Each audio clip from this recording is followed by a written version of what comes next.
Sonia Glass, and I'm a member of the Rotary Club of Meaford in District 6330.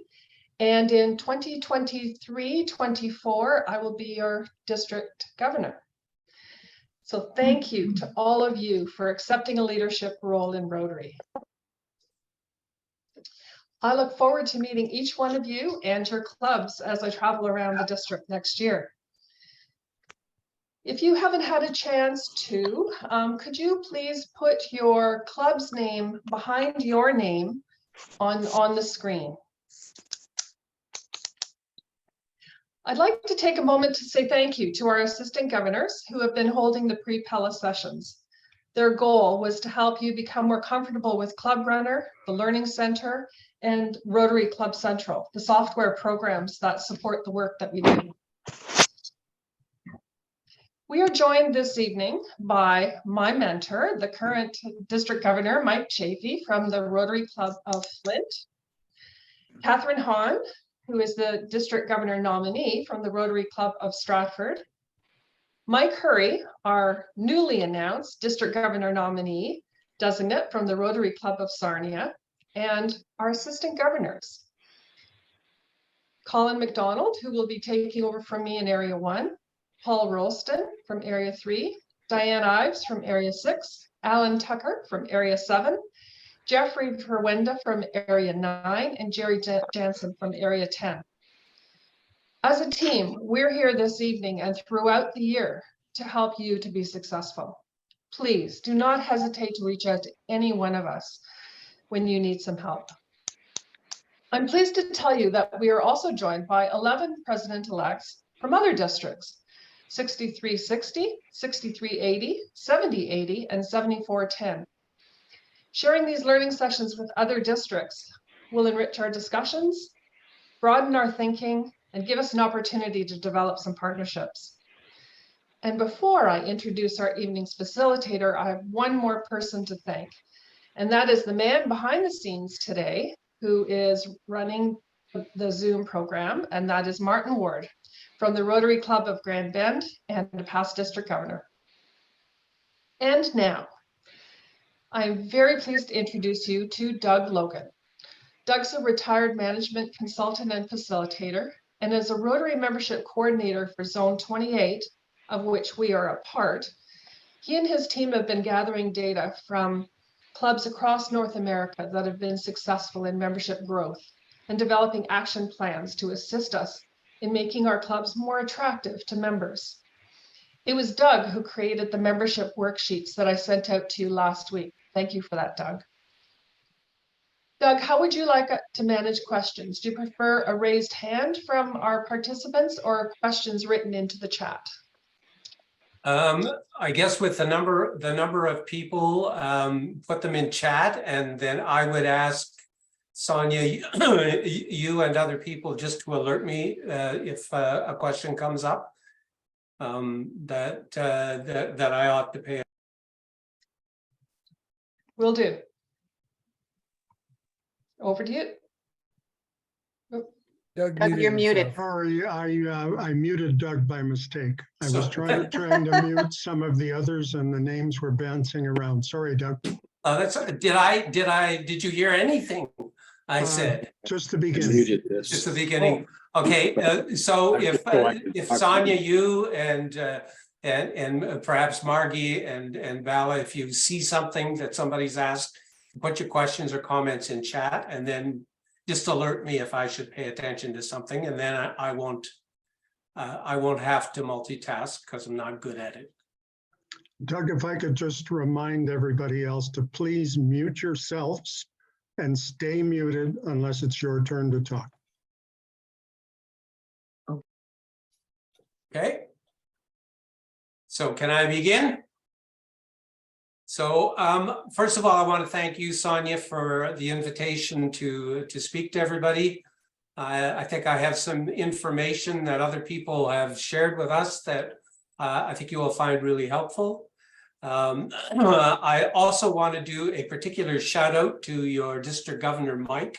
Most of you probably wouldn't be aware that for the last couple of years, Mike has been an active participant in our zone analytics team and is a key person who helped put together the results that I'm going to show to you as part of this presentation. So thanks to you, big time, Mike. You do make a difference. But I also mostly want to thank all of you who have stepped forward to take on the leadership of your club. I sincerely hope that by this time next year, you're going to be looking forward to having finished a year that you look back on with fondness, not sorrow. And I hope that you find the next few months exhilarating and exciting and opportunities for growth. And I hope you're looking forward to the next year with that excitement and not great fear. So if you just give me a second to set up the screen for sharing.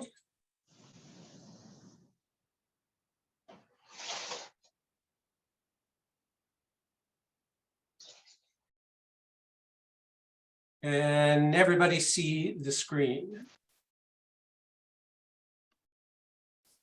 Yes, it's good, Doug.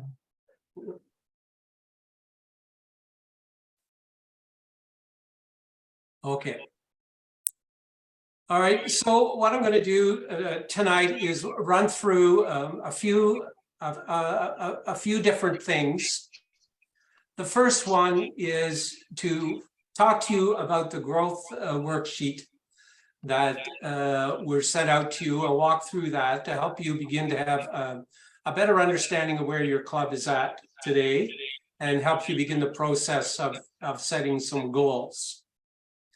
And then following that, I'm going to take some time and walk through the results of the growth study that we just completed on clubs across North America that grew over the last 5 years, and the 5 attributes that those clubs shared, which I think will be a real message and help to you as you plan your year.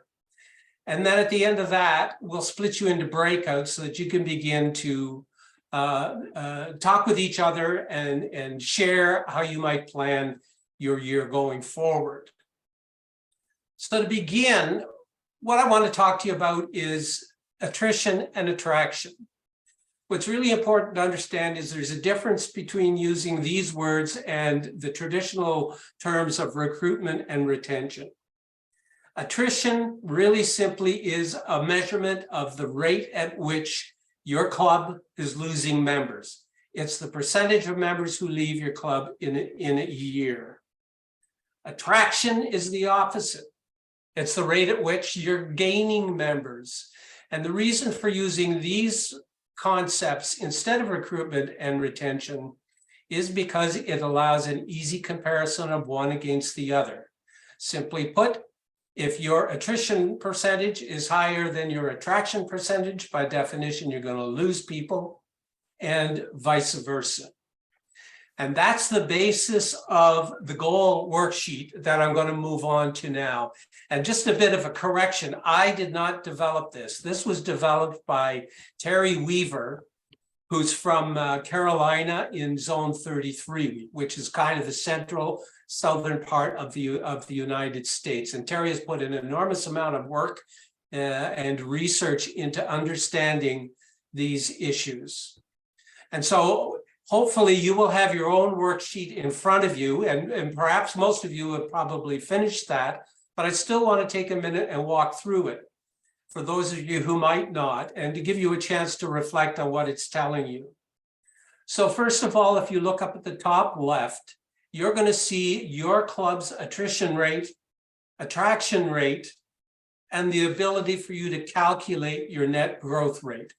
In the example of this club, you can see that that club's growth rate is minus 5.4%, which is the difference between attrition and attraction. So that club is losing 5.4% members every year. If you look at the bottom of the screen, you can see that reflected in the graph of the numbers. The second piece of this. Doug, could I interrupt you just for a second? Could you take your presentation out of presenter mode because the print is really small on my screen. Take it out of presenter mode. If you go down to the round circle with the 3 dots.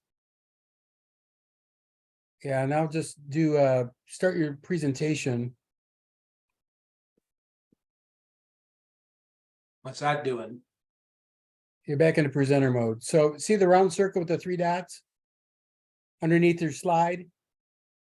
I see your mouse over to the left. Nope.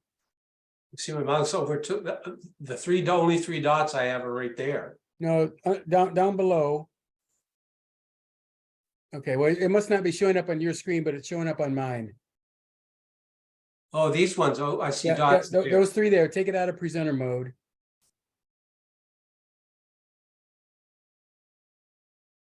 Hide presenter view. Yep, there you go. Now start your presentation. And we should be able to see your slides better. All right. So what does that look like? Well, they go up to slideshow. Up on your menu bar. Yeah, you've lost me. Slideshow on my menu bar. The Yeah, slideshow. slideshow, right Yeah, here. I use the bottom, Okay, that's Okay. fine. Either one. And you want to start from that current slide. which is what I've done. Okay. It's not going though. It's not- Yeah, I see the slide pane over on the left-hand side. All right, if I go up here, Yep. slideshow, resume slideshow. Okay. It's frozen on me, so I don't know what's happening. Okay. Let's try it again. Now, What are you seeing? What are you seeing now? I see the presenter mode again. You must have 2 screens up. Yep, I do have 2 screens. Yep, that's the reason. So go back to the 3 dots. And then hide presenter view. And then go up to the top menu bar where it says slideshow, Yep. all the way up. Yep, slideshow, and then start from the first slide. No, I've got just a minute. I have You got to a move. gray bar in front of here.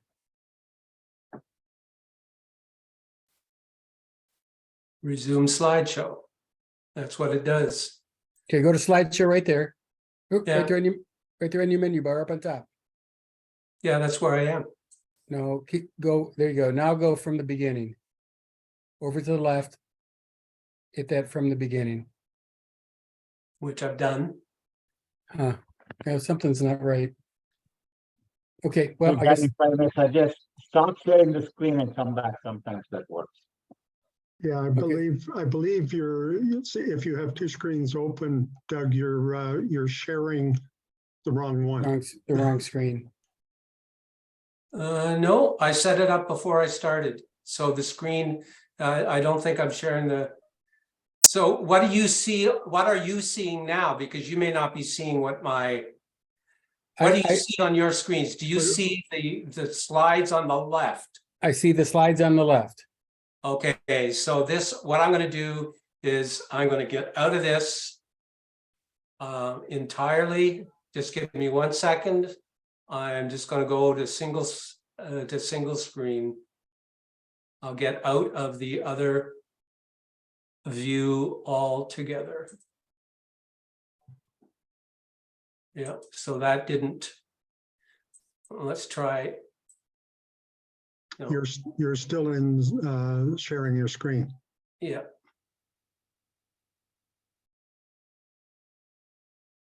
Okay. Try that again.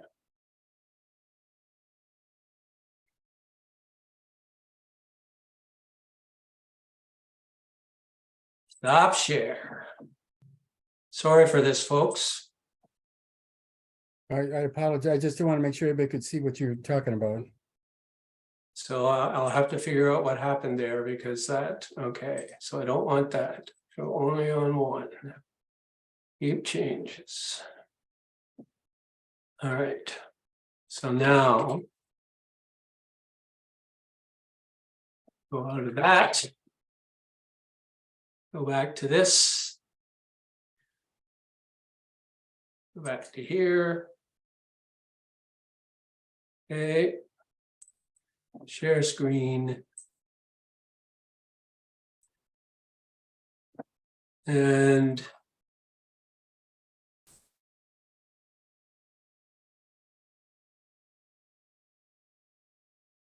can you see that? Can you see? Much better. Thank you. Let me get rid of the bar here. All right.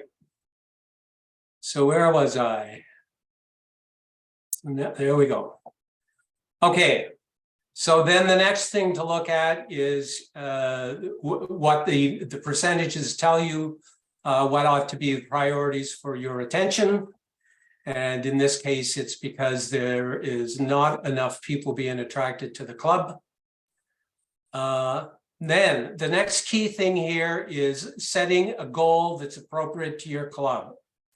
And what I'd like you to do, even though it says 2023, what you really want to be thinking about is 2024. And that is just be thinking in terms of where you want your club to be at the end of your year. So let's be really conservative and say, I just want to add two to the club. So that's 20. I want to have 20 members in my club at the end of this year. So that tells you that if you calculate the difference between line A and line B, that means a net growth of 2 members.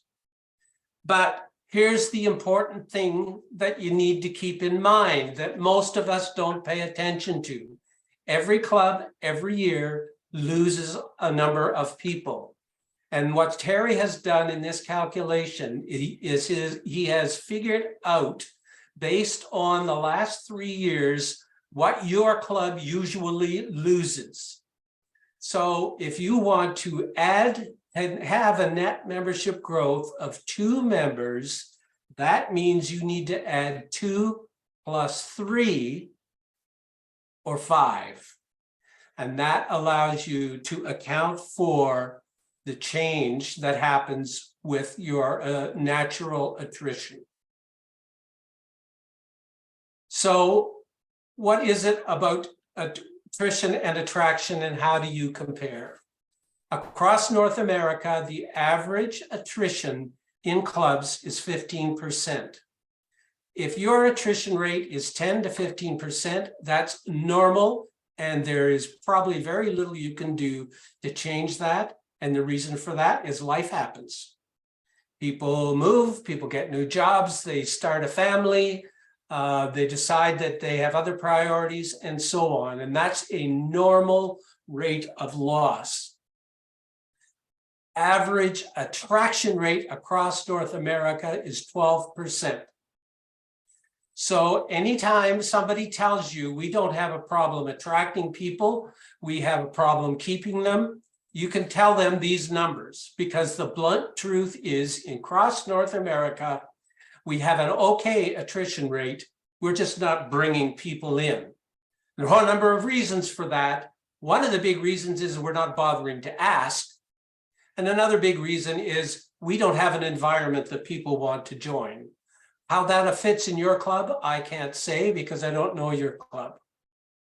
So in District 6330, look at your attrition rate. It's better than the North American average, and it's better than the average across Zone 28. Your attraction rate is only 10.1%. So you are losing 3% almost more members than you're bringing in every year. So what do you need to pay attention to? And finally, I want you to see this, because I think that this is really, really important. So in a few minutes, when I start to talk to you about the growing clubs, look at these numbers at the bottom. Their average rate of attrition is 12%, perfectly within that range, very close to your own district range, but look at that number.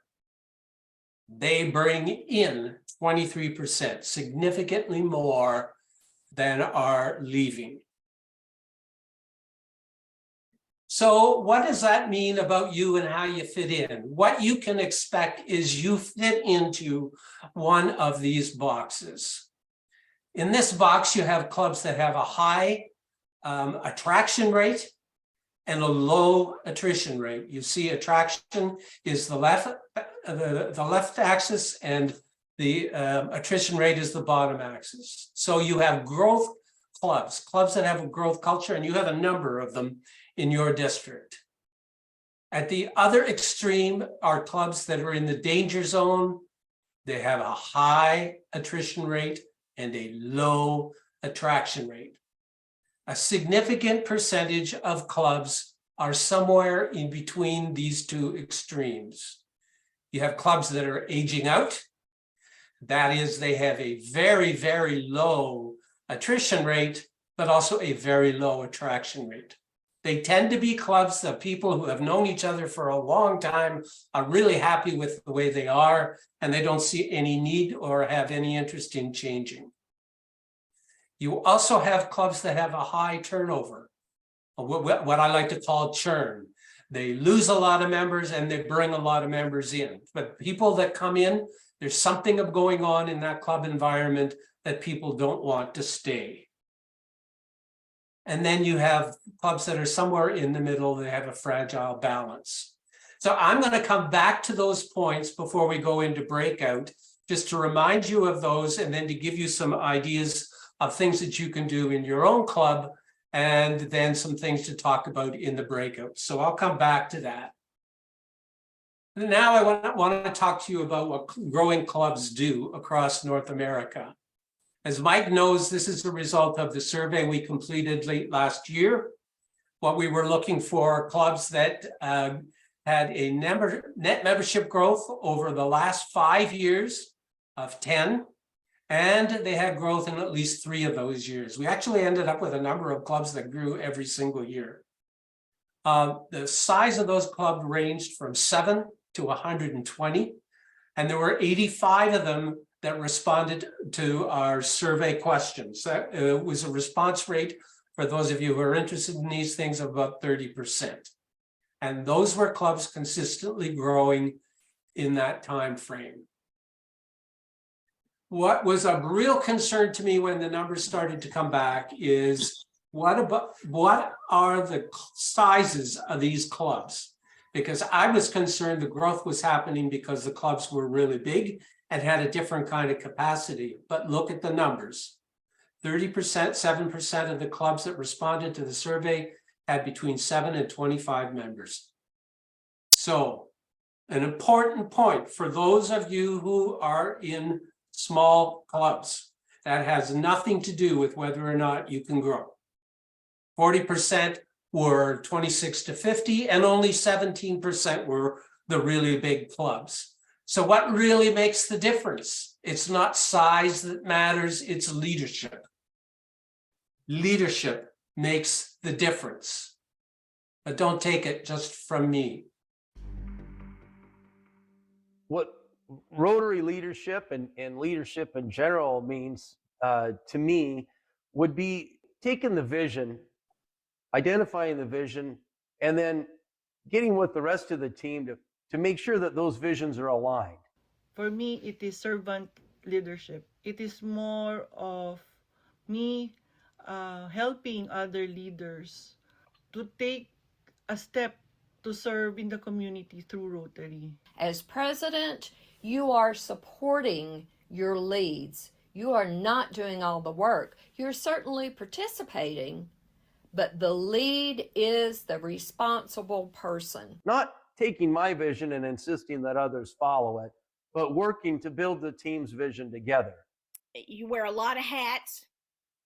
You take care of a lot of people, and it's a very just a rewarding when you look back on your year or look back on the last 6 months as to what your club has accomplished. The support is so important, but as president, what you're trying to do is to make it easy for your leads of those service projects to really be successful. I just feel that it's important that that our club leadership realizes that they represent everybody in the club. It makes you feel good when you can really congratulate someone both personally and in front of the club at a meeting about a fantastic job they did on an event that we had. I didn't know that Rotary would have a big impact on me as a leader. Rotary leadership has grown me into a person that I won't stop being a Rotarian. You all might be really interested. Todd, who is the first person to speak, who is very fuzzy. When we were interviewing him, he was in the middle of it. He was in Washington State in the middle of a storm, and he ended up having to move to his garage, which is why the quality of the image wasn't that great, but he had some really cool things to say. So what did we learn? Growing clubs have these 5 attributes. First, they have intentional leadership and effective governance. And you'll see some really important keys to that in a few minutes. They have active, intentional membership engagement. They really, really focus on the health of their members and the health of the club. They focus on dynamic, meaningful service. It's service that is a key ingredient of attracting people to the club. They have a strong public image. People know about that club and in their community. And the 5th one is they have increasing diversity, equity, and inclusiveness. So let's look a little bit at these. Effective governance, what were they doing? They had planning processes for growth. They had leadership continuity. I'm going to come back to that point in a minute.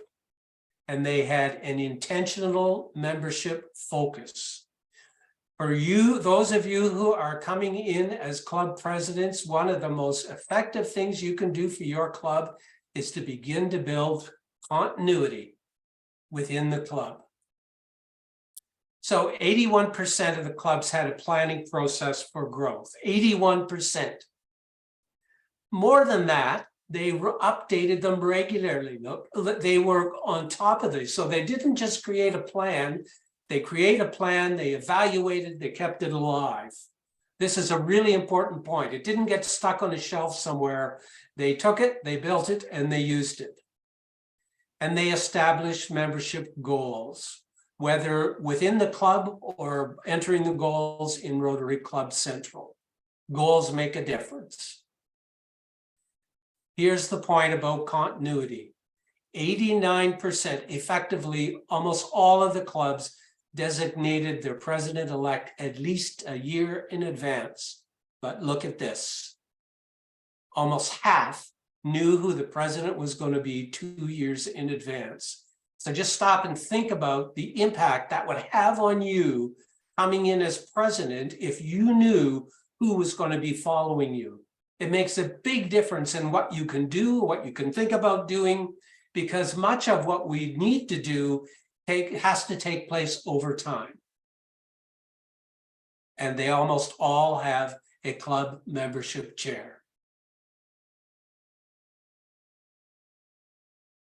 They meet and talk about membership constantly. They assume that everybody is responsible for membership. In rare occasions, we have clubs where there's one person, a shining star in the club, that is constantly bringing new people in. For the most part, these were club members as a whole that were doing the job, not shining stars. And membership, that's something that we talked about at every meeting. So let's hear what they have to say. When I joined the club, the president at that time, the immediate past president, the president-elect and the president, I guess, nominee, sat down and they mapped out a 5-year growth plan for the club. And so we try to look several years in advance, and when we get those people lined up, we want them to know that you're not in that alone, and that the past president, the current president, next year president, we're all in there together to help you. What the club did is that it looked at itself as like a quasi chamber of commerce. We're very intentional about expanding our membership, but the reason that we feel it's important is because we're able to do more in the community. That's really the driver. We ask all of our members to participate in identifying new members. We believe that there are men and women in our community that have what we call a Rotarian's heart. And we decided to add things that would be a business orientation. So when members join, not only are they doing service to the community, but they are also growing their business. Just look for like gaps that we may have in our group. Like we'll have somebody like, well, does anybody know anybody who works in the middle school, or does anyone know anybody? When we were a younger club a few years ago, we had no attorneys, and we said, who knows an attorney? And within a year, we had 3 very good attorneys that joined the club. We believe that there's a vigor attached to having people from all the different professions that we can identify involved in our club. This year was our centennial year, so we tied many of our service projects and our membership goal to the number 100. Setting the goal was the big thing, and getting buy-in for everybody. Our club does set goals. We do talk about membership. It's always in our Rotary agenda for each week, because we talk about it so much that we seem to attract other people that want to know more about what is Rotary all about, or what is this specific club about. So we talk about membership all the time. We target professions. We ask all of our club members to help introduce someone that they know that might be an asset to our organization. It's always part of our conversations. Even when we have a social, we'll always say this is a great opportunity to ask and bring a prospective member to our Rotary event. And everything that we do, whether it's a meeting, a weekly meeting, a service project, or a social event, is a recruiting event. We're always talking about membership. So one of the things that we get asked a lot is, well, that's fine. What about small clubs? I'm a small club. So here's an answer to that I want to share with you. I'm going to let you listen to Donna Boyles. So Donna's club, at the time period at the beginning of the survey, I believe the number was they had 21 members. And at the end of the 5-year period, they had 37. So here is a really creative way of approaching the membership challenge in a small club. And I decided as the president, we would have the entire club would be a membership committee, and I would divide it up into subcommittees. Focusing on retention, I had 2 committees.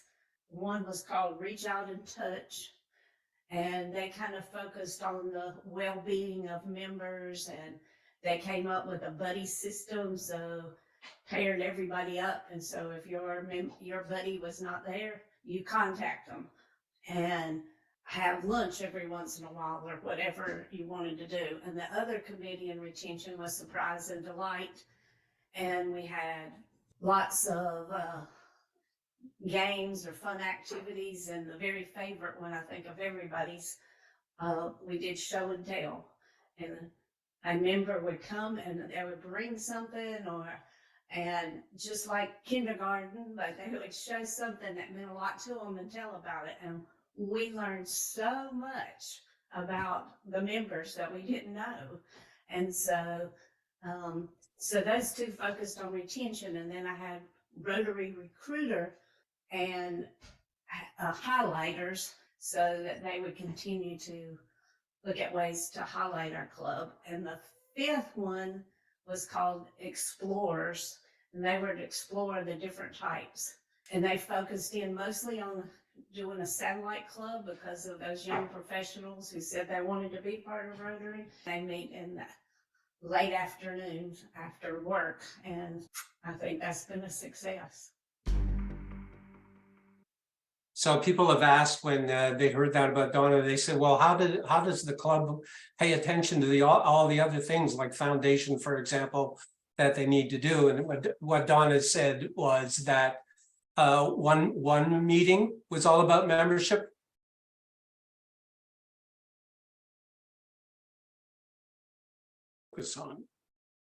So active and intentional membership engagement. They had great meetings and strong friendships. As somebody said in the study we did the year before, is nobody wants to come to a dull meeting. So they really build on the relationships. And over, people talk about the quality of relationships and how key it was to their getting value from their Rotary experience. They had consistent yet flexible meetings. They were focused on engaging, not just attracting, but engaging new members and saying thank you to people for their contributions. 76% of the clubs meet weekly and in person. 65% also use hybrid or virtual technology.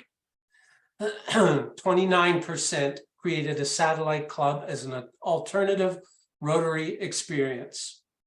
Almost 30% of the clubs created an alternative experience for people attracted to Rotary, but especially those unable to go to a traditional weekly meeting. Across North America, the average is around 5%. So there's something important here and a real opportunity for you to be thinking about seriously. That is going to be becoming an increasing priority for us in the zone over the next number of months in the next year, because the alternative experience is a key to moving Rotary forward.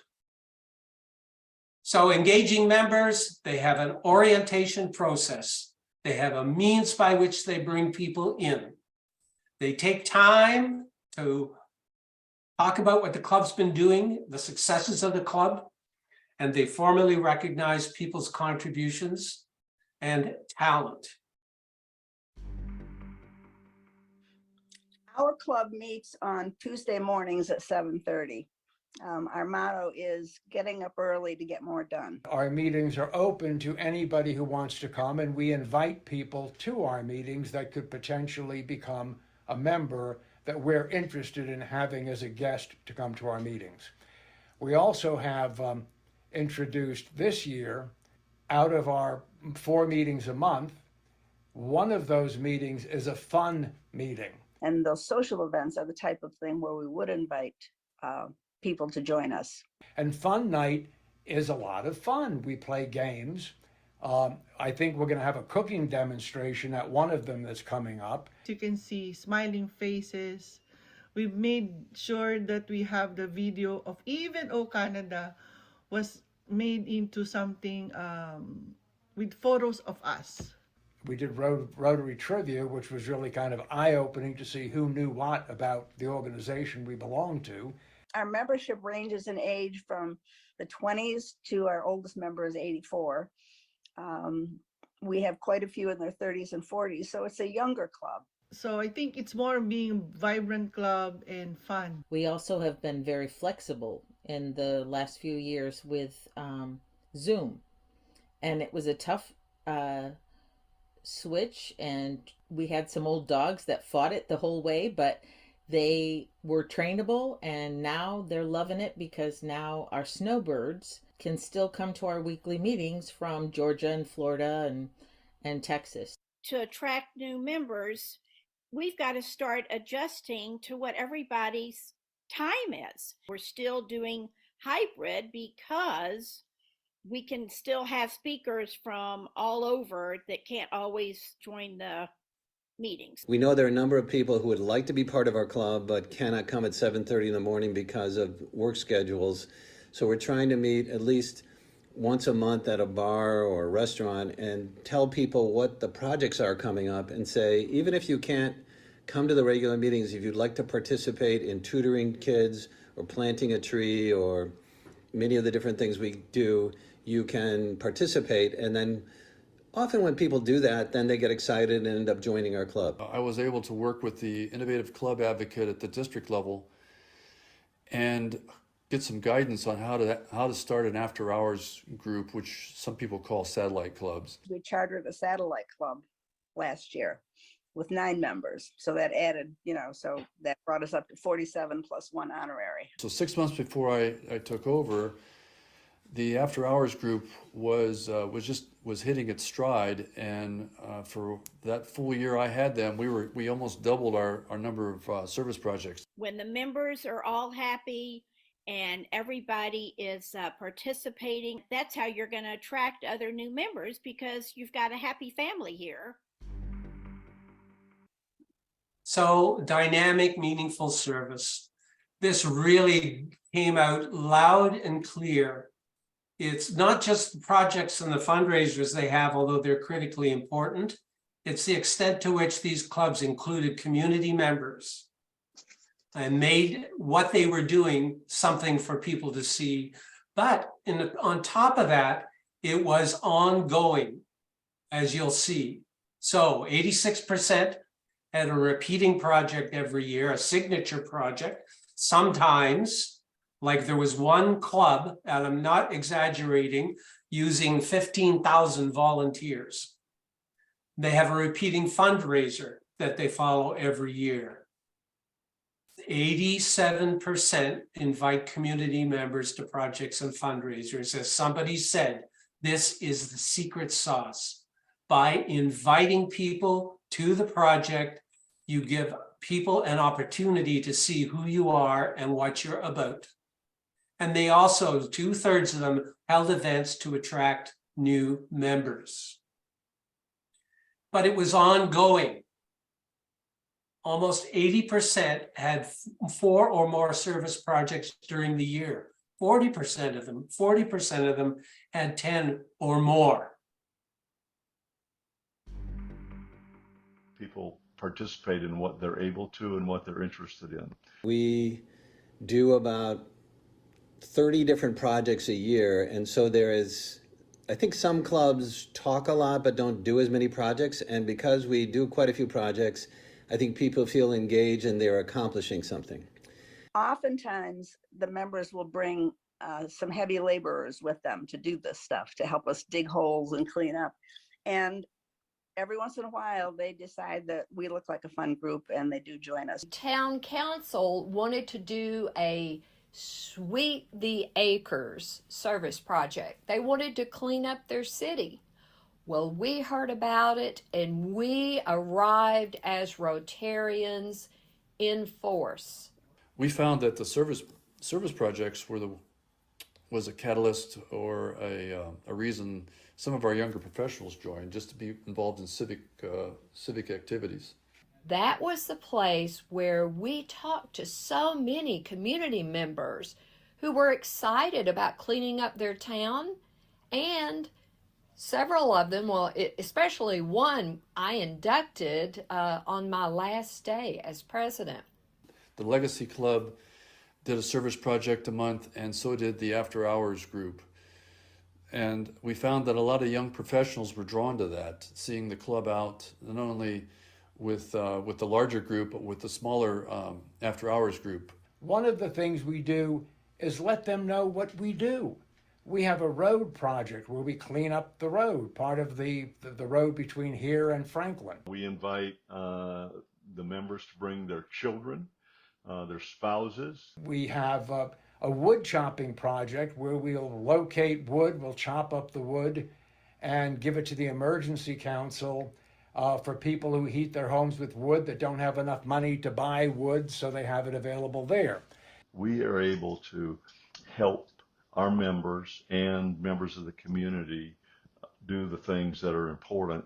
And the expectation is every member must or should participate at least on one committee within the organization and be ready to volunteer for one or more of the activities that we're engaged in on behalf of service.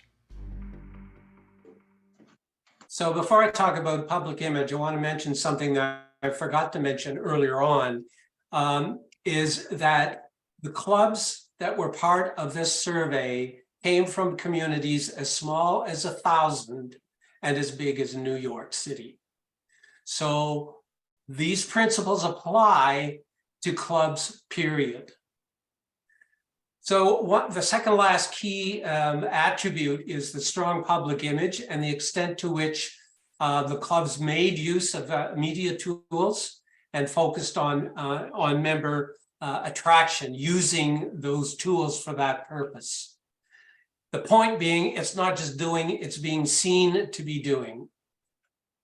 95% use Facebook, 21% use Instagram, 77% use their club website. And we were surprised by this, but it actually, when thinking about it, makes sense, especially in the smaller communities. 55% still make strong use of local print outlets. They focused on public awareness and holding events to attract new members. 77%, as I mentioned earlier, many members are responsible for sponsoring new club members. It's not just that shining star. And 87% of the clubs invite community members to their projects. And then the last point before I set you up for the breakouts is the importance of diversity, equity, and inclusion. And this really emerged in the interviews.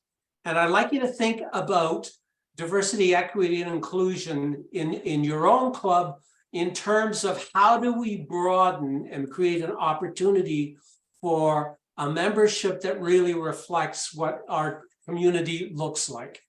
All right, and being intentional about it.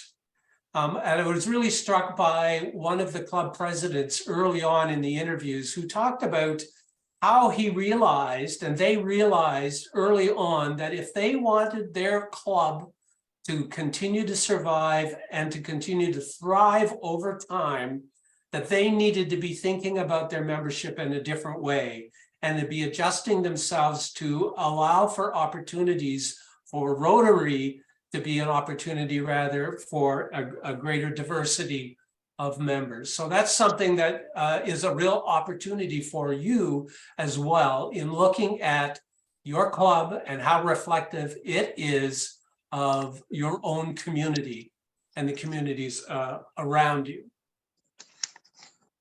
and creating a welcoming environment. So the 5 attributes: intentional leadership focused on effective governance, active, intentional member engagement, dynamic, meaningful service, strong public image, diversity, equity, and inclusion.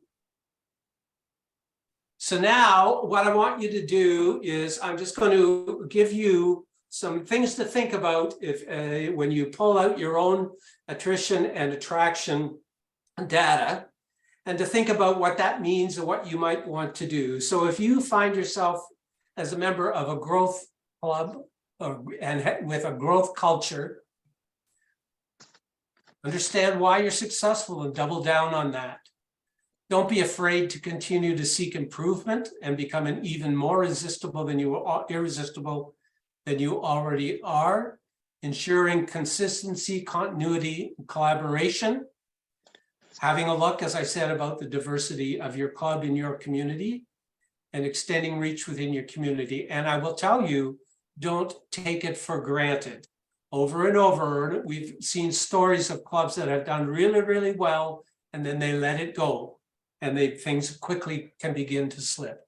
So that's what to think about if you have a club with a growth culture.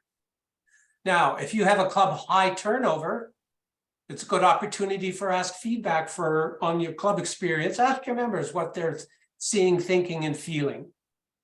Have a look at your orientation. Does it need to be changed, revised, something solid put in place?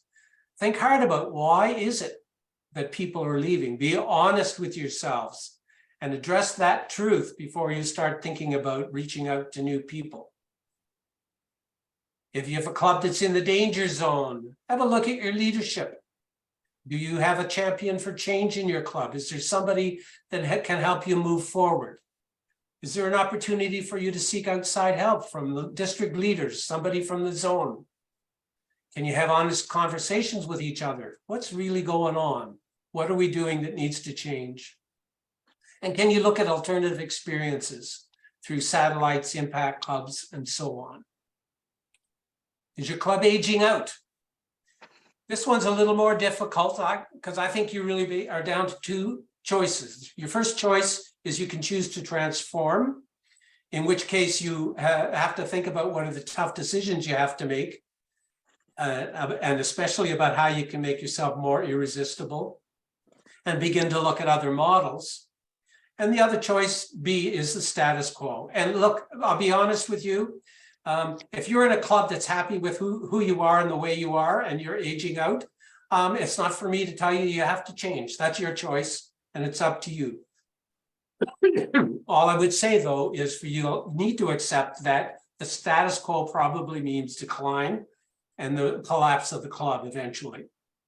And the last thing, because we've seen this a lot, is if you want to stay in a more traditional model and be content with the way you are, don't get in the way of people who want to do something different. And if your club is in what we call the fragile balance category, examine your leadership, governance, goal setting. Look at your new opportunities for growth and how well you will reflect your community. Engage people by enabling their passion to serve. If there's no question from the survey how service turns potential members on and inspires people want to become part of it. And finally, get out in the community, be visible, build relationships, and work hard. So I will stop that. I will stop sharing and throw it open for comments or questions, and then we can go into breakouts.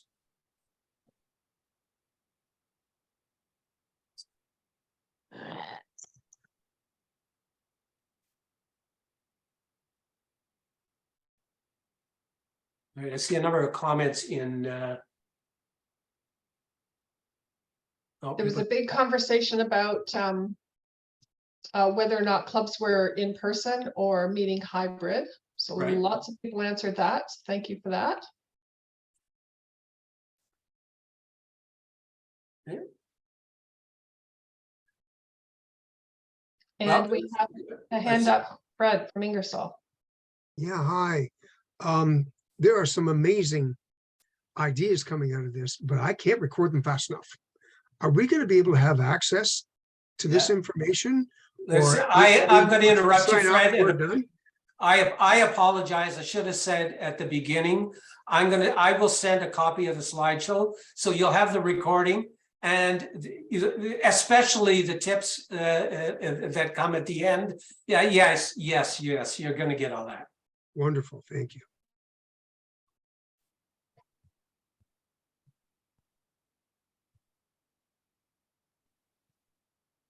And Janvo has a question. You're on mute. There we go. It's not so much a question, Sonia, it's more of a comment. I'm the membership director for the Southampton Club. And I think all of this is great information, absolutely. I think we've all kind of grown up with a saying that says you can't fool kids and dogs. Well, I'm going to say you can't fool kids, dogs, and prospective or new Rotarians. You have to be sincere, and you have to keep them engaged once they're in the door. So that's just my comment. And you have to have an offering that matches the sales pitch you gave them.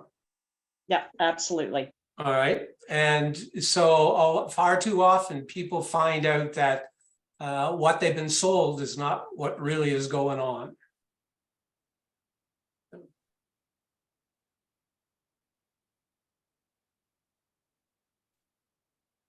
So Doug, I think that's a great point that Kathy's making. And it's important that when we bring new members in, that we have a conversation about what is it that they are hoping to get out of the club. Yeah, there's actually a really interesting point. So there are clubs that have been growing really well, and it was hard to tell in some of the ways that some of the Rotarians were talking in the videos. But there was one club in particular who focused on supporting individual members to do what they wanted to do. So rather than saying, we have this big project, come and help us, they said, what is it you want to do? What's the service you want to deliver? What is it you want to accomplish? And as long as that member had a plan and had people willing to work with them, the club supported them to do it. And that was the one club that they said they had 30 projects a year. That's why they had 30 projects a year, because they had members coming forward to say, I want to do this. And sometimes it was just only 2 or 3 people doing it. And sometimes it was a team of 15.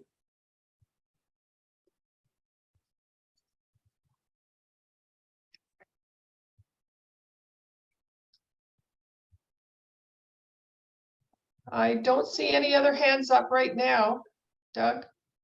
Okay, well. There's a question on chat, Doug. It's that Sterling Acton Club is asking, is there a reason why a club presidency position is only for a year and not for a 2-year period? That is, the reason is that's the Rotary standard. However, in some cases, clubs have, excuse me, have had people take it on for a couple of years. In other cases, there's been nobody to step forward, so somebody's ended up doing it for a couple of years. But there's an interesting point here. That's why this collaboration and continuity is so important. And that's why it's so important to know as far enough in advance as possible who's coming next. I would think it's difficult for smaller clubs to find new people to fill that position if you just keep it at 1-year levels. Yeah, there's a lot of, especially those of you, I would not be surprised if there's a number of people here who are in smaller clubs who go through a cycle, right?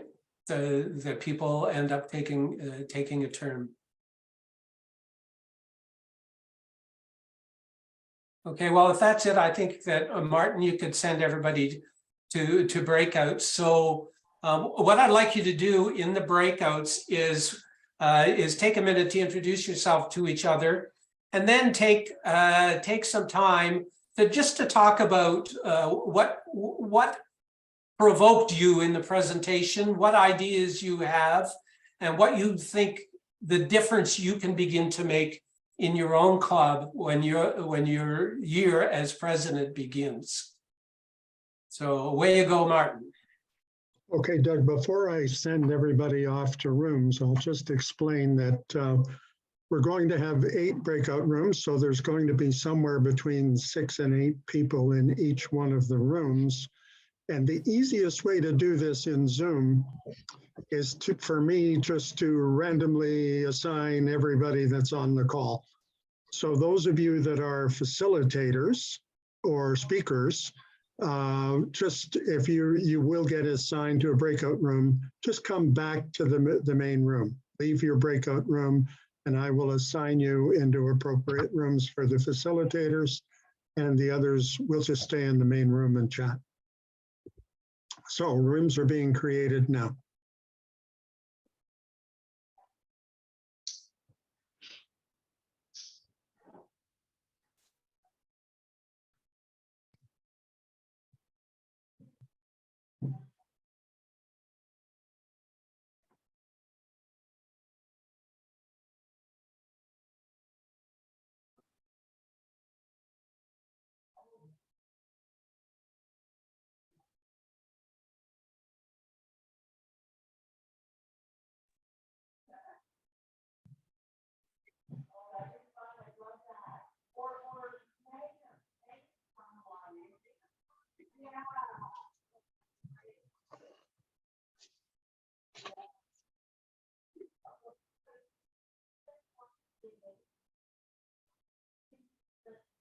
I don't think we have all the facilitators back yet, Sonia. Hi, Colin. Hi, Martin. Sonia, Mike. Yes. Nice job, Doug. Yeah, right. A bit of a technological book. That's okay. I'm glad we went through that because I got some people on chat saying thanks because now they could see your slides. Yeah, I think what that- happened is I set the wrong screen up. That's okay. So lesson for the next time. So Martin, are you sending out Bala? Sorry? Val is a guest. Ah, there you go. He doesn't need to be sent out. I'd send him out anyway. Don't send him out. Yeah, just there's a question here. Do the breakout rooms have to report back? So should there be a spokesperson? Yeah, well, I'll be looking for key comments or whatever, yes. Yeah. Okay, Martin, I don't know who else is supposed to be, but maybe those of us that are here, you can send us out. Well, Sonia, who else are facilitators? I have a list of facilitators. Jerry Jansen, he has not come back. Isn't No, he's in your Oh, yeah, screen. he's there. Jerry's here? Okay, Jerry, I'm going to assign you to room 1. All right. Bye, Jerry. Hi there. So sorry, Colin is a Well, if I facilitator as can. well, but I gave you more than you needed. This is weird. Sorry about this, folks. This is working differently than it did the last time I did this.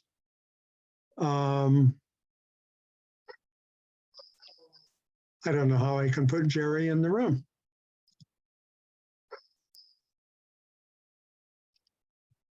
Mine says I've been assigned to breakout room 3.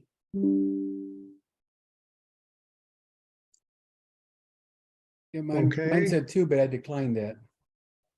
What's that? I said mine said it was I was assigned to room 2, but I declined it so I could come back here. Okay, Mike, you might as well go to 2.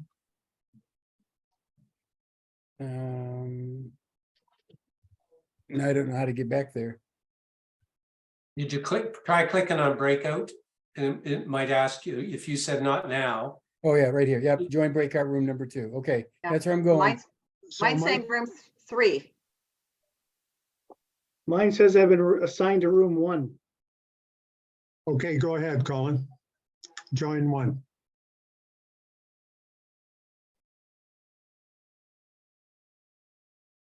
Okay, can I go to 3? Let me look. I don't. Yes, I don't see any other facilitator in there. And Jerry's in 4. Al Yeah, Tucker is already in 4.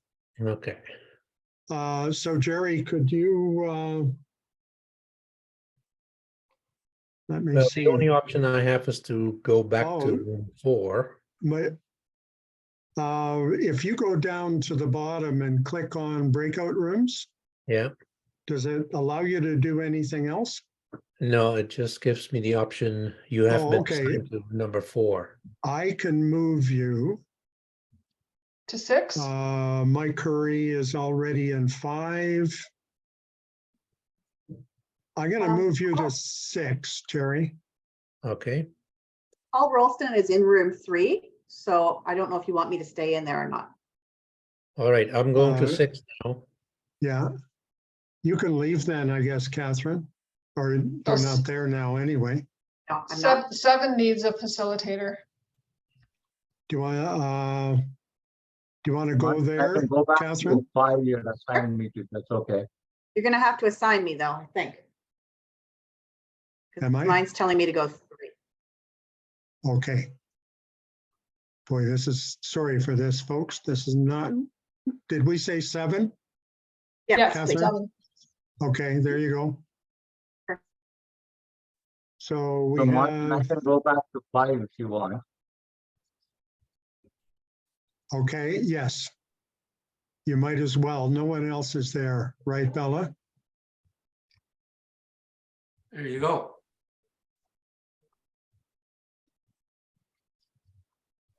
All right. Okay, who does not have a facilitator? Mike's in 5. Jerry's in 6. Catherine's in 7. Diane's in 8. Diane Ives is in 8. Yeah. Is anybody missing one, Sonia? I've been scrolling through and it looks like we're good. Yeah, Paul's in 3. Jeff is Yep. in 2. Alan's in 4. And Colin's in 1. So yeah, we're okay. Yep. Wow, that was awful. Interesting question about presidents. We have had a lot of repeat presidents in the in our district. I did back-to-back presidents and I really enjoyed the second year. First year, you got to figure out the routine. Second year, you have fun. Well, Yeah, that's a really good point. We actually had a resolution in our club a few years back that it was the president's choice to stay on for 2 years or to quit after 1. So theoretically, our standard is 2 years, but there's not many presidents that are going with a new standard, No, at least not out of the box. no. Doug, are you going to be showing our curve? Oh, I can, I suppose, if you want to see it. Yeah, that'd be good. All right, I'll go get it and have it to show everybody. Okay. It's an interesting curve. You have an interesting curve going on there. So I was just looking today, and in this month so far, we've had an increase of 9 members in the district. huh. So that's not bad for half a month. Yeah. So yeah, I'll show everybody that. So do you know so there were 60 odd people. How many of your incoming presidents were there? What, do you have a sense? Did you look? Did you? I've taken in very scratchy writing, I've copied all their names so I can do this. So we have a few presidents who sent their president-elects who sent their president nominees. We have a couple who sent their membership chair. But we're doing, like, out of the 66, we're doing pretty well. Okay, good. Yeah, yeah.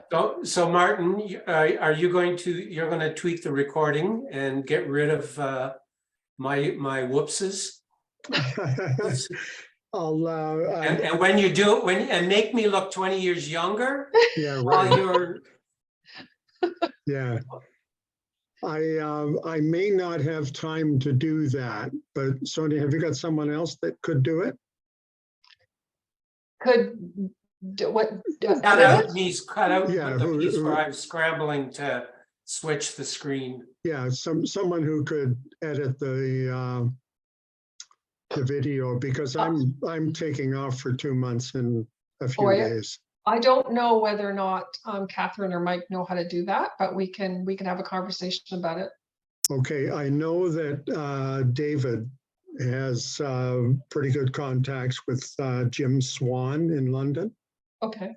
And Jim is very good at this stuff. I mean, he's an old radio TV guy, and he likes doing it. At least so. That's where what are you David going says. to save the recording?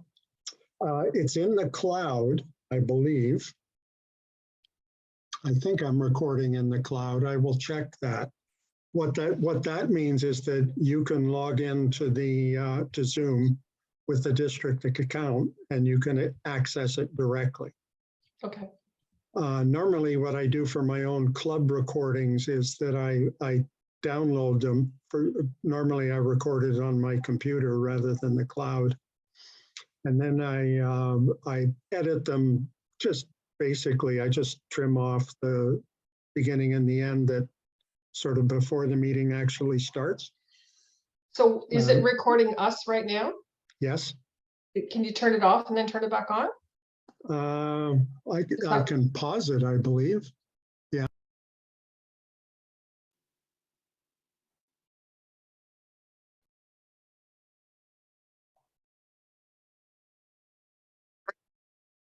What- Meeting is being recorded. Once again, I'll just remind everybody, if you're not speaking on purpose, please mute yourselves. Are we back together, folks?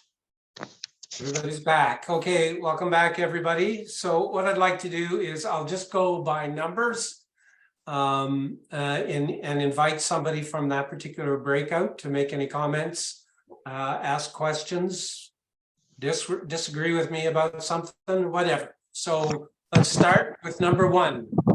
Who's going to speak for breakout one?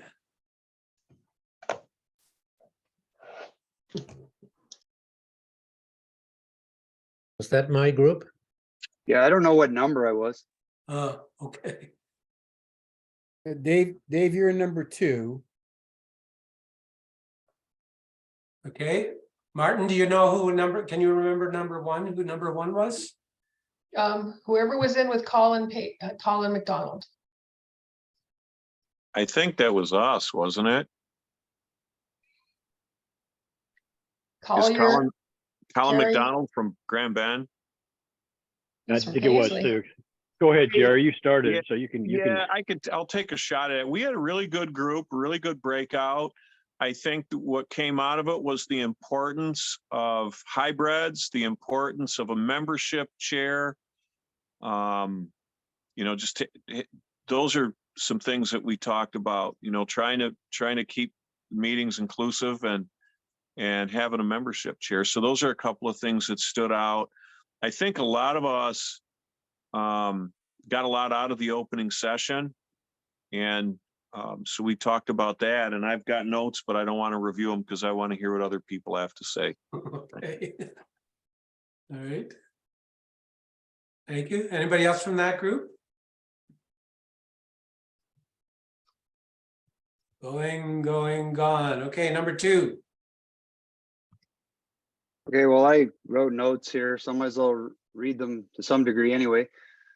Laura from Marysville said her club does need to work on membership, that they've lost several longtime memberships, and they're working on engaging younger people. They find that commitment with younger people is a bit of a challenge. Suzanne from Walkerton said her club's experiencing the aging out and guesses that her average age is about 70. There are a few that are in their 40s that are starting to come in. They like the idea of professional sampling, like sampling the professions that was brought up in the discussion. And they are focusing on the entire club for membership. Jared from Brown City said the concern is attracting younger members. He did mention that he's a younger member himself, and that he received a scholarship in high school for Rotary, but at that point he didn't even know what Rotary was. So one of his goals is to get information about Rotary to the schools. Scott from Fenton, Michigan said his club took a hit during COVID, but things are coming back. They're meeting every other week now. They are also experiencing aging out to some degree and are down to 29 members. He doesn't feel they're diverse enough, though. They only have one female. They have a number of projects they work on, though. With my club, I'm proud that we have a good number of females in our club. We've been climbing slowly since overall since 2020. I really like the idea of getting new members to champion a pet project and to help them do some things that maybe they can put their mark on the club straight away. I think that'd be a great way to get them involved. Dagmar from St. Thomas, they're a 10-year-old club, a young club, but membership is an issue. They're an active club. They raise $40,000 to $50,000 a year. They have about 15 events, but their average age is 60 to 65 with a few younger ones. So they want to get some younger ones as well. Jeff from Genesee Valley says they're an older club. They meet at lunch. They do have a satellite club that meets twice per month and are mostly younger members, and they only focus on projects. But that did take a hit during COVID, so they're trying to get that back up and running.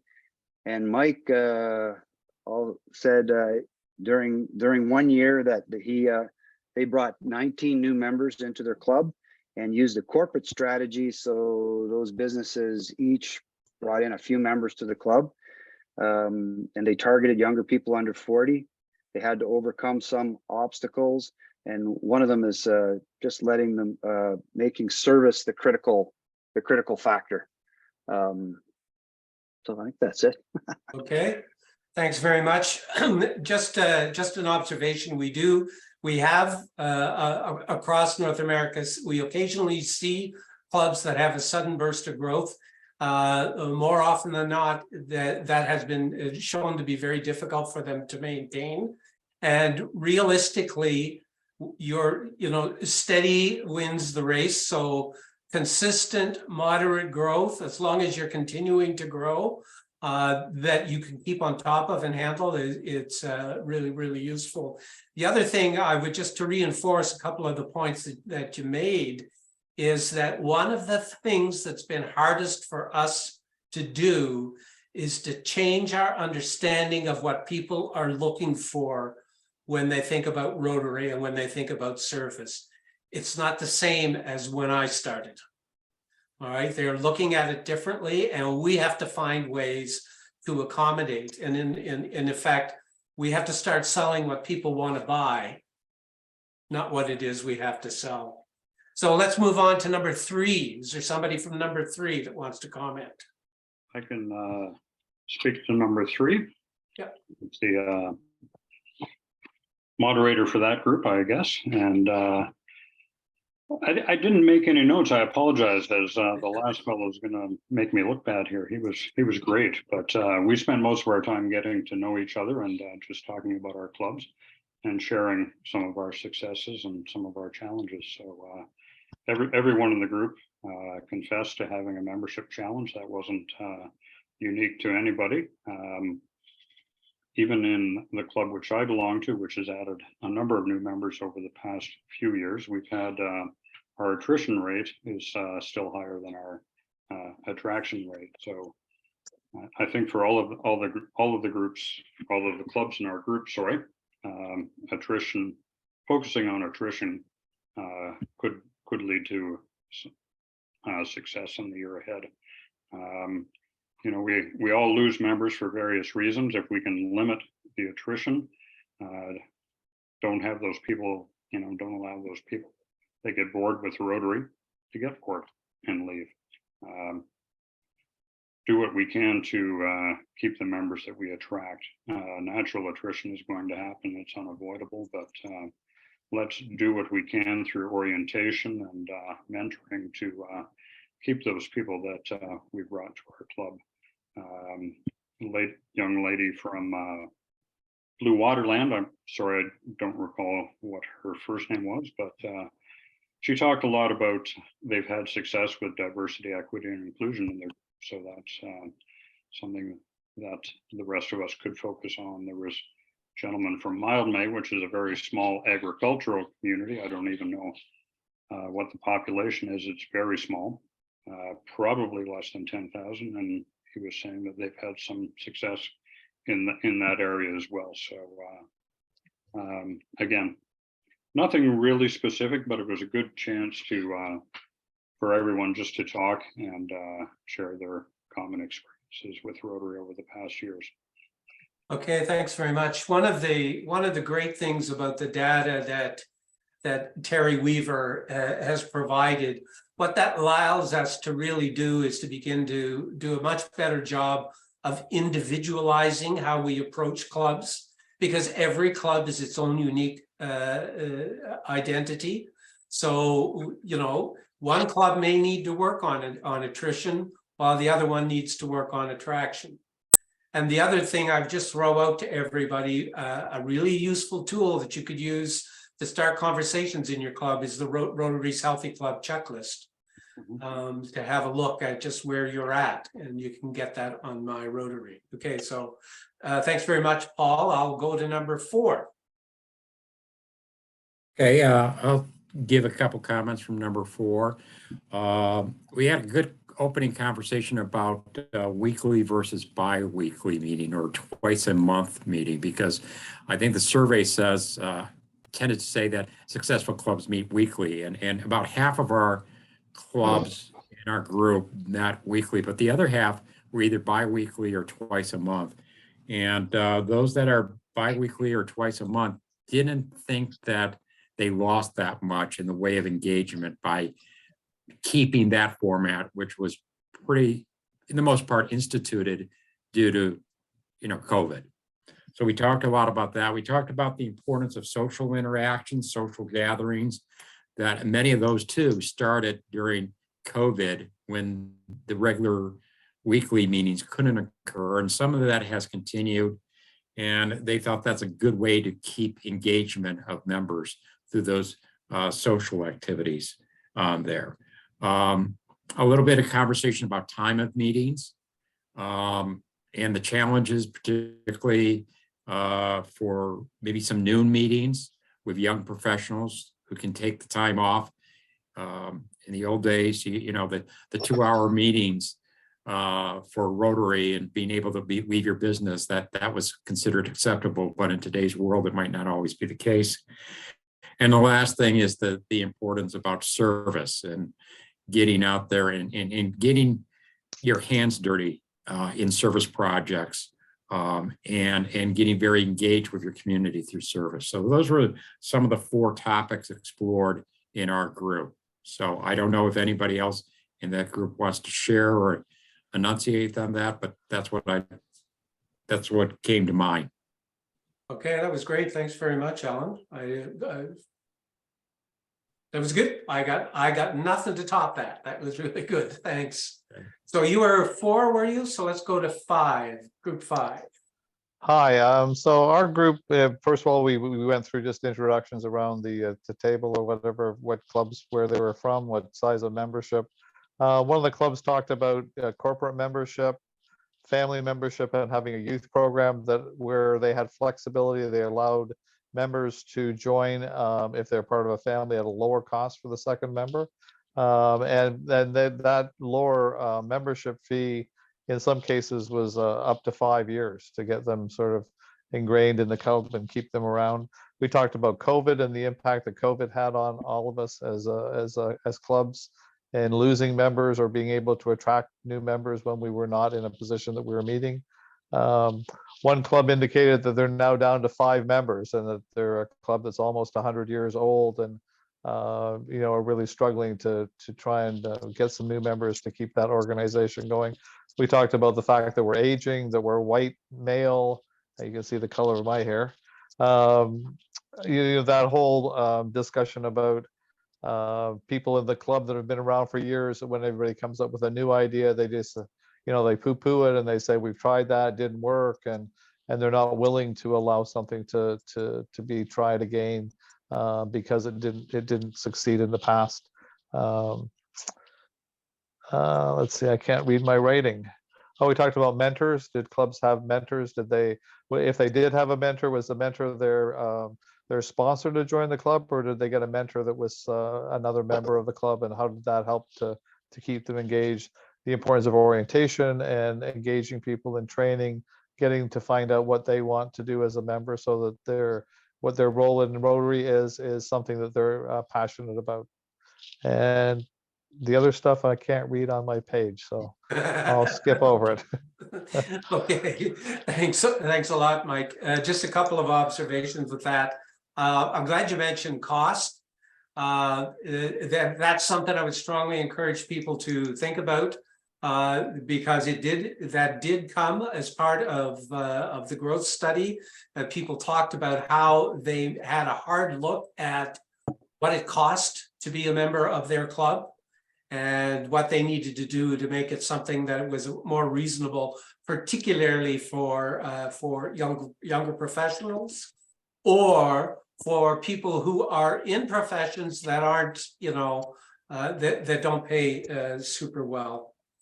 The other point that I would want to make, it's not really part of this, but something I would just like to pass on to you for you all to think about, just the point about people poo-pooing new ideas and so on. It is unfortunately true that we do have clubs and Rotarians who treat each other really poorly. And to deal with that, we have this thing called a 4-way test. And I would just remind all of you that you have a four-way test as a tool that you could use to keep your members on track. So thanks again, Mike. I will go to, I think it's 6 now. And I took the notes for 6, so I'll pass them on. I think most of the discussion in our group seemed to come back to engagement, both for existing members and new members. There were several comments made that you had to get new members involved in something, you know, the moment they got there, make them feel like they belong. But to keep the members around, there was that same sentiment that there was a lot of existing members who, you know, sort of faded away into the background because they weren't involved enough in the club. We had one comment from one of the members that is in a passport club, and they were talking about how, you know, they needed to get the members more engaged live. Most of their meetings have been virtual before COVID, and then certainly through COVID, but prior to COVID, that they had some live groups here and there in their passport club, and that had disappeared in COVID, and that was affecting kind of membership that way. So there was several discussions about trying to get hybrid and virtual, and here was a club that was largely virtual, talking about meeting more in person, and then the in-person clubs talking more about meeting virtually. One of the older clubs in Michigan, you know, had felt it was tough to get the older members to change, which was really kind of stopping the newer members or younger members from joining. So they were going to look potentially at hybrid meetings, also try to focus on some of the stay-at-home parents, whether they were working or just were staying at home, and bringing them into meetings more on a virtual basis. So again, trying to engage people by different methods. And then kind of the last point we had was that also meant making meetings more engaging, getting the better speakers and just more entertainment and more engaging in the weekly or bi-weekly meetings. Okay, thanks very much, Robert. I like one of your points. So I joined Rotary in 1997, and I'm still waiting for my orientation. And it's a sad fact. I was asked, I think it was, I had been a member for 6 months when I was asked to be club secretary. I still had no idea what Rotary was about. And if I hadn't gone to a district conference and seen that Rotary was a big, diverse world, I wouldn't continue to be a member. But the clubs need to really focus on engaging and grabbing people really quickly and giving them something to do so they feel that they're part of it. On the issue of virtual, face-to-face and so on, I really believe that there's no magic answer, but what seems to be true is whatever the model is, you got to work at it. So you have to work at making the virtual experience engaging. You have to work at making the face-to-face experience engaging, right? So we got to be focused on being intentional about it. So that was 6 or 7. So I think 7 is next. So I'll just say a few words and give my other those who are also in the room with me a chance to talk. I am from the Global Passport Club, and we meet 100% Zoom. So we do have our challenges as such. And one of the challenges that we have in our club is that maybe we are growing too fast, because we have an attrition rate of 13% and we have an attraction rate of 52%. And one of my concerns, as I expressed to my other colleagues, was that how do you keep, you know, all these people engaged so very quickly on your club? But we talked a lot about the question of membership, and I know there is a lot of emphasis on membership growth. But we pointed out that Rotary gets 150,000 new members every year, and we lose 150,000, right? So we were wondering what is the problem there? Is it a question of the quality of Rotarians that we are getting? And there was one word that was mentioned, and I hadn't heard it for a very long time, and that is the question of vetting. Do we vet clubs? Do we vet members coming into the club? How long does it take? You know, in Trinidad here, I remember that years ago, it took 6 months before you can become a member of a club. Today, that does not happen. So we talked a lot about that quality of membership as opposed to bringing members in all the time as an emphasis. So I just give the other members of my group to say something.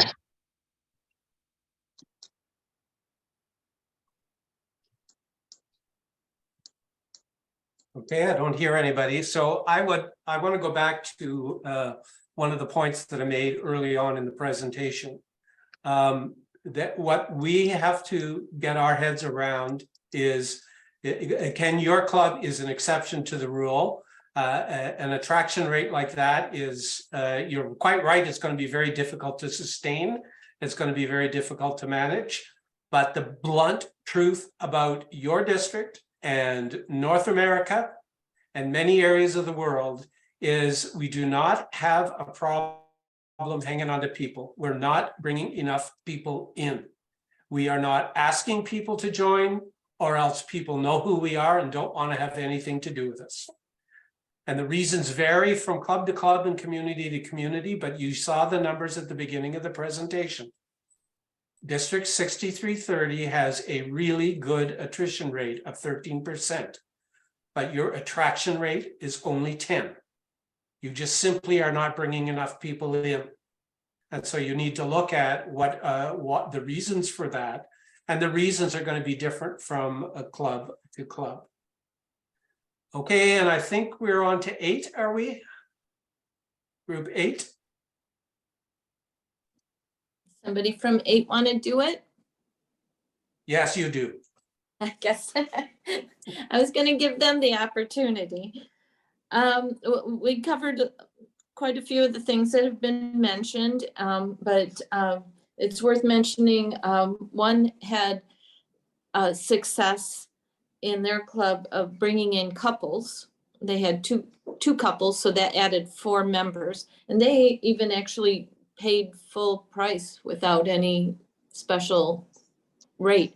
But one of the comments they made was they first approached the husband, and he said, you know, if his wife was in, he was in. So that can be helpful for maintaining a membership. You know, if someone's all in and you have a spouse that's not, you're torn. And sometimes people have to make hard decisions. But and asking the speakers, that came up. That I don't think anyone's mentioned that. Speakers that come in are often leaders and good choices for membership. And this has been mentioned, but I think it can't be mentioned enough, the importance of having a membership chair and making an intentional ask. You know, simply to say we're all on the membership committee isn't enough. You have to have a plan. You have to have a good closer. Sometimes there's people that are good at bringing people in, but they don't close the deal. Maybe they don't do the ask.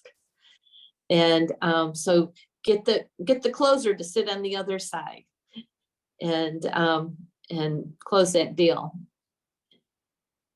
And one other thing that came up, it's not exactly membership, but I want to mention it. One president is a co-president. She's a snowbird, so she's gone 6 months out of the year. And so they're co-presidenting with someone else on the 6 months that she's gone. Somebody else in the club will be serving as president. And so sometimes that whole concept of thinking outside the box, bringing in couples, giving them a break on the membership costs, the dues, and things like that can be helpful and in getting new members. But I do think that there was someone who mentioned having them do a project together, the new members, and that can counteract the old guard, I would call it, you know, the ones that have been there all along and, you know, want to say, we tried that, it didn't work, or we don't do that, or, you know, this is what we do. That's okay. Let them do that. And then you get your new members to have their own project and make it their club with their projects. And I do find historically, like when women came into Rotary, And even groups of young people into an older club, if they come in, not the token woman, not the token youth, but, you know, several at a time. And they have them bring in their peeps as well, can be helpful for maintaining those members. Okay, great. Thank you very much. Great comments. Just really quickly, Donna Boyle's video, the example of engaging the whole club. I think one of the reasons that worked for them is because when she did it, she didn't assume everybody was going to be doing the asking, right? Yeah. We're not all salespeople. So you get people engaged in being part of the team, but everybody on the team has a different role to play. All right, it's getting late, and I have one little thing that I want to show you that Sonia asked me to share with you. So let me just show you this. I don't know if you can see this. Let me just make it a little bit bigger so that you can see it better. This is every month I send this out to your district leadership team. And we call it a success track. We have one for every district and we have one for the zone. And what you're looking at is the red line represents the number 0 when you started the Rotary year at the beginning of July. The green line represents what your pattern of membership change would need to look like in order for your district to grow by 0.5%. A net growth of 0.5%, which you can see at the end of the year is less than 10 members. And so you say to yourself, wow, we could grow by 10 members easily. But look at the pattern that what happens is in your district, watch the yellow line. You see you have a pattern over the last number of years of a sudden drop at the end of December. You begin to climb again. And then at the end of June, bang, you go down. And so your pattern is to end up with a net loss of around 30 members on average over the last year. So the green line is a target. The yellow line is your historic average. And the blue line is what's been happening this year. So this year, you followed a different path to the end of December. You had a drop off, a bit of an increase through January, and then look what happened. You're shooting up, and I challenge all of you to get that blue line up to the green over the next couple of months, so that you do, in fact, end the year when you get the inevitable drop at the end of June, that you do end up with a net growth. It's entirely possible for you to do it, because right now, our projection, we have an algorithm that projects where you're going to be at the end of the year. And that algorithm says you will have a net loss of only 9 members. So you are well within reach of growing at the end of this year. And that would make Mike very happy. So I'm done with you. I'm all done, Sonia. Doug, thank you so much. And Ken, can you show everybody how your club says thank you?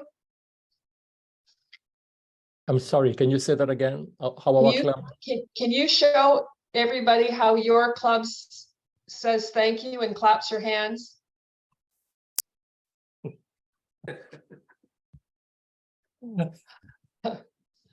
Thank you, Ken. All right.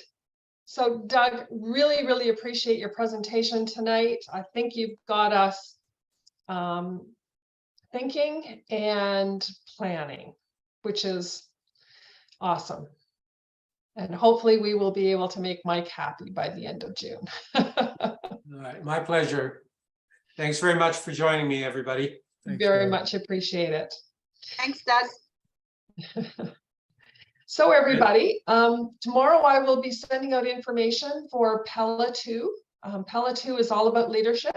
And as Doug has pointed out, club leadership is a very important element of membership growth. There are a couple of exercises that I'm going to ask you to do this week. Pages 22 to 28, if you have an electronic copy of the binder. If you have a hard copy of the binder, these are the 7 pages after the orange page in your binder. There are exercises that we ask you to do beforehand. It helps you identify your leadership style, helps you understand how to put your team together for next year, what skill sets that you need to have in your team that would work best for you. Our presenter next week is Greg Schinkel. He is going to bring a team with him to go over leadership with you.